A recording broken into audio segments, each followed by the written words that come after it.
What up, YouTube universe? This is a late night edition from NYG Jeffy T 3285, my official WrestleMania Night 1 recap. And oh man, did we get some barn burner matches tonight? And man, did we get some moments that you will never ever forget. Headlined by a very, very good women's matchup for the Raw Women's Championship between Bianca Belair and Becky Lynch, who tore a house down with a very good to great 15 to 20 minute women's matchup. Falls everywhere, great spots, just a great job by the women overall for putting it out there completely and just having themselves a terrific title match the entire time. I really thoroughly enjoyed everything that both ladies did. And while the story that they were building up was a little bit off kilter at times, I thought both women did a great job in the match. And the finish was perfect, with Bianca Belair ending up getting the win and becoming the new Raw Women's Champion. And also some other headlining notes that happened in the show tonight. Logan Paul and The Miz get a surprising tag team victory in their matchup against the Mysterios. A lot of people thought maybe that the Mysterios would end up going over on Logan Paul and The Miz. That eventually the biggest spot in the match, or the biggest moment in the match, would be Logan Paul taking a 619 from the Mysterios. And then they would be doing the dual top rope splash. Ray with the frog splash, Dominic with the splash off the top, and they would end up picking up the win. But instead, in a surprising move, The Miz ends up getting the pin with a skull-crushing finale on Rey Mysterio, and then a little bit of a little bit of a twist. The Miz ends up taking Logan Paul and hitting him with a skull-crushing finale.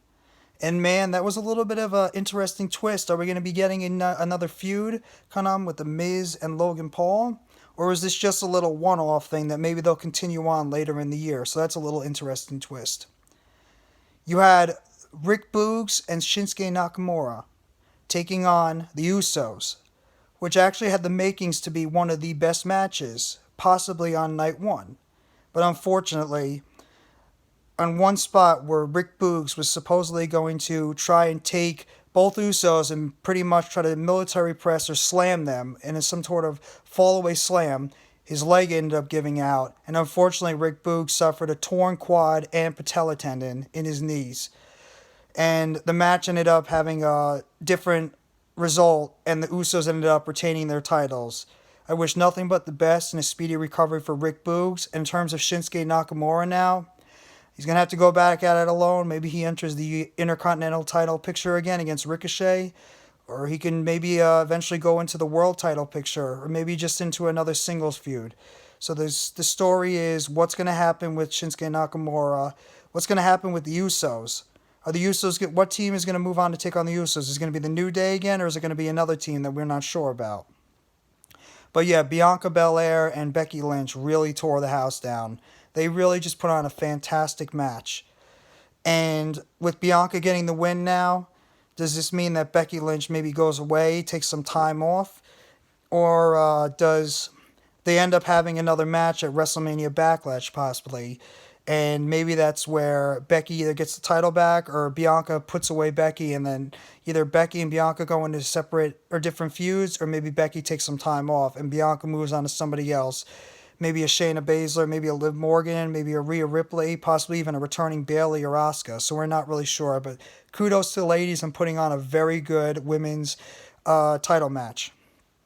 In terms of probably the one thing that probably upset me the most on the show tonight was the SmackDown Women's Championship between Charlotte Flair and Ronda Rousey.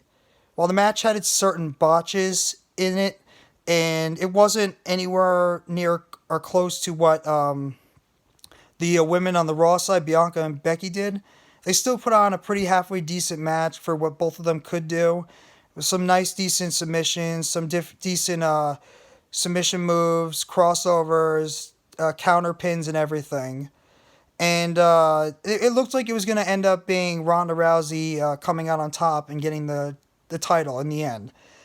But unfortunately, they had a little screwy spot in there involved, and Becky Lynch, I'm sorry, Charlotte Flair ended up knocking out Ronda Rousey with the boot, and she ended up getting the pin, which was not, I don't think, a very smart move. It was not smart to have Ronda lose like that, but you know with the results that happened, Ronda Rousey is going to probably get a rematch because of screwy ref interferences, and she'll probably get a rematch either at WrestleMania Backlash, or maybe they possibly have Charlotte take out Ronda, and maybe they continue the match again at SummerSlam. Either way, it's just a screwy finish. Charlotte ends up retaining the title, SmackDown Women's title, and either they'll continue this through into WrestleMania Backlash, or maybe Ronda Rousey goes on to take some time off, and Charlotte Flair moves on to whoever her next opponent is on SmackDown. Now, in terms of the two biggest moments of the night, minus the Hall of Fame and The Undertaker's incredible Hall of Fame acceptance when he came out, was who was going to be Seth Rollins' opponent. That's number one. Who's going to end up being Seth Rollins' opponent? You had names being thrown out there like Shane McMahon, Cody Rhodes, Gable Stevenson, Bray Wyatt, all these names being thrown out there as possible people that can end up taking on Seth Rollins. And then, in a somewhat surprising, but in a way not so surprising move, Seth Rollins is sitting there in the ring, the lights go out, the fireworks and pyro go off, and you start hearing Cody Rhodes, old American Nightmare music from AEW, as Cody Rhodes officially makes his return to WWE to a explosive pop from the crowd. And Cody Rhodes ends up coming to the ring, and we get what I thought was the best match of the night overall. In terms of just a straight up match, Cody Rhodes and Seth Rollins tore the friggin' house down tonight in what was a 20 to 25 minute great spot fest, brilliant mat wrestling, and also some good storytelling in the middle. And I just thoroughly enjoyed what both Cody Rhodes and Seth Rollins were doing in the ring. Two people that are known to be great storytellers in the ring, know how to go in the ring, know how to talk on the mic. It was as awesome as it can be. And what a great tribute at the end of the match by Cody Rhodes, doing the famous Dusty punches at the end before hitting not one, not two, but three big crossroads on Seth Rollins to pick up the big win. And what a fantastic return for the American Nightmare, Cody Rhodes. Just an absolutely amazing, fantastic moment. And the crowd was absolutely buzzing after that. And what a huge moment for Cody Rhodes. Coming back to the WWE, putting on a barn burner of a match with one of the best in the company, Seth Rollins, getting a big victory and an explosive return from the crowd. So that was just one fantastic moment. And I mean the other. What else can you say about the work that Kevin Owens is doing? And what else can you say about the amazing, legendary, out of this world, one of the GOATs of wrestling all time, Stone Cold Steve Austin, joining the KO show. And not only was the crowd absolutely losing their minds for the return of Stone Cold Steve Austin in Texas for not just a KO show, but then Kevin Owens challenges Steve Austin to a no-holds-barred physical match that Stone Cold accepts, and for the first time in 19 years, Stone Cold Steve Austin returns to the ring and has himself a wrestling match against Kevin Owens, no holds barred.